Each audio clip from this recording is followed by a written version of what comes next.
सरकारने गांभीर्याने दखल घ्यावी बोलायचं आहे। सचिन भाऊंनी जी या ठिकाणी सूचना केली याची दखल पूर्ण मुख्यमंत्र्यांनी आणि उपमुख्यमंत्र्यांनी देखील घेतलेली आहे, कारण उपमुख्यमंत्र्यांनी देखील त्यांच्याकडे गृहनिर्माण विभाग आहे आणि त्यांनी आमच्याशी देखील चर्चा केलेली आहे। ही लक्षवेधी असल्यामुळे भाऊ आपण या सभागृहामध्ये आहोत, इथनं सभागृहातनं बाहेर गेल्यानंतर तातडीनं माननीय उपमुख्यमंत्री महोदय यांच्याकडे गृहनिर्माण विभाग आहे, त्यांच्याशी आपण चर्चा करू।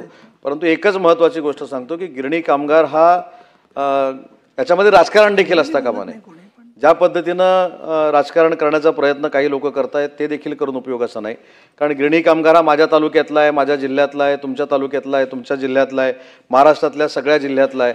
आता याच्यामध्ये मुंबईतले गिरणी कामगार मग पुन्हा तिकडे का गेले, बेलापूरला का गेले किंवा वसई विरारला का गेले, हे पण मुद्दे फार मोठे येऊ शकतात।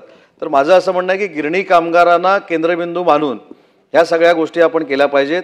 हा मुद्दा सचिन भाऊ आपण देखील काही मंडळींना सांगणं काळाची गरज बनलेली आहे, म्हणजे माझ्या भावना तुमच्यापर्यंत पोचल्या असतील, पण तातडीनं सभागृहातनं बाहेर आपण सभागृहातनं बाहेर गेल्यानंतर तातडीनं उपमुख्यमंत्री महोदयांची चर्चा करू आणि गिरणी कामगारांवर अन्याय होणार नाही हीच महायुतीच्या सरकारची भूमिका आहे, मुख्यमंत्र्यांची। हा ठीक आहे ना, मुंबईमध्येच मी देखील म्हाडा प्राधिकरणाचा अध्यक्ष होतो, त्याच्यामुळे गिरणी कामगारांच्या काय हाल आहेत, अपेक्षा आहेत मला माहिती आहेत, त्याच्यामुळे उपमुख्यमंत्री महोदयांशी चर्चा करू आणि याच्यावर तातडीनं त्यांच्या मनातला निर्णय महायुतीचं सरकार घेईल, एवढंच फक्त या सभागृहामध्ये मी सांगतो। साठीच मी आता फक्त भाऊना असं सांगितलं की हे लक्षवेधी झाले की आपण बसून त्यांना बोलू। 6:30 पर्यंत कळेल का सभागृहाला काय होत आहे ते? सभापती महोदय, ही लक्षवेधी संपले की 15 मिनिटांमध्ये याच्यावर आम्ही कार्यवाही करू, माननीय उपमुख्यमंत्री महोदयांशी बोलू आणि मुख्यमंत्री। म्हणूनच मी सांगितलं, म्हणूनच मी वेळेची मर्यादा नाही, 6:30च्या अगोदर याच्यावर सकारात्मक तोडगा काढण्याचा आपण निर्णय घेऊ, कुठचंही राजकारण न करता। त्याच्या आधी पोलिसांनी उठवलं, नाही त्याच्या आधी पोलिसांनी उठवलं तर माझं नाव सांगा तुम्ही भाई, त्याच्या आधी पोलिसांनी उठवलं तर माझं नाव सांगा, माझे निर्देश आहेत 6:30 पर्यंत। आता आपण सभागृहाला मी अवगत करू इच्छितो की वित्त विधेयक अजून यायचं आहे, विनियोजन विधेयक यायचं आहे, परंतु महाराष्ट्र वस्तू व सेवा कर सुधारणा विधेयक 73 आणि 74 ही आपल्याला घ्यायची आहे। तर सभागृहाने सहकार्य करावं, आपलं तसंच ठरलं होतं आणि त्याच्यानुसार आपण 73च्या संदर्भामध्ये प्रभारी मंत्री ते मांडावं।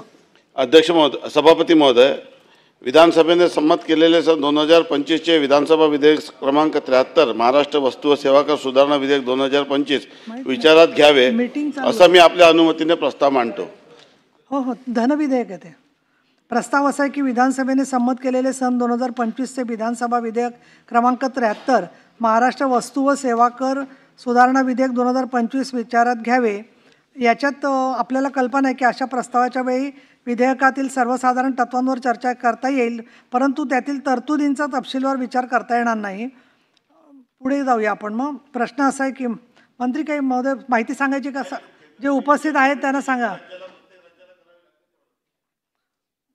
प्रश्न असा आहे की विधानसभेने संमत केलेले सन 2025चे विधानसभा विधेयक क्रमांक 73 महाराष्ट्र वस्तू व सेवा कर सुधारणा विधेयक 2025 विचारात घ्यावे का? अनुकूल असतील त्यांनी होय म्हणावे, प्रतिकूल असतील त्यांनी नाही म्हणावे। होयचे बहुमत आहे, होयचे बहुमत आहे, प्रस्ताव संमत झाला। आता मी विधेयक खंडशः सभागृहाला सादर करते। शिफारसी करावयाच्या असल्यास सदस्यांनी मांडाव्यात। खंड 2 ते 15 खंड 1 संपूर्ण शीर्षक आणि हेतुवाक्य विधेयकाचा भाग झाले। परिषदेने कोणतीही शिफारस केली नाही, म्हणून परिषदेला कोणती शिफारस करायची नाही अशा संदेशासह हे विधेयक विधानसभेकडे परत पाठवण्यात येत आहे। 74 विधेयक। सभापती महोदय, विधानसभेने संमत केलेले सन 2025चे विधानसभा विधेयक क्रमांक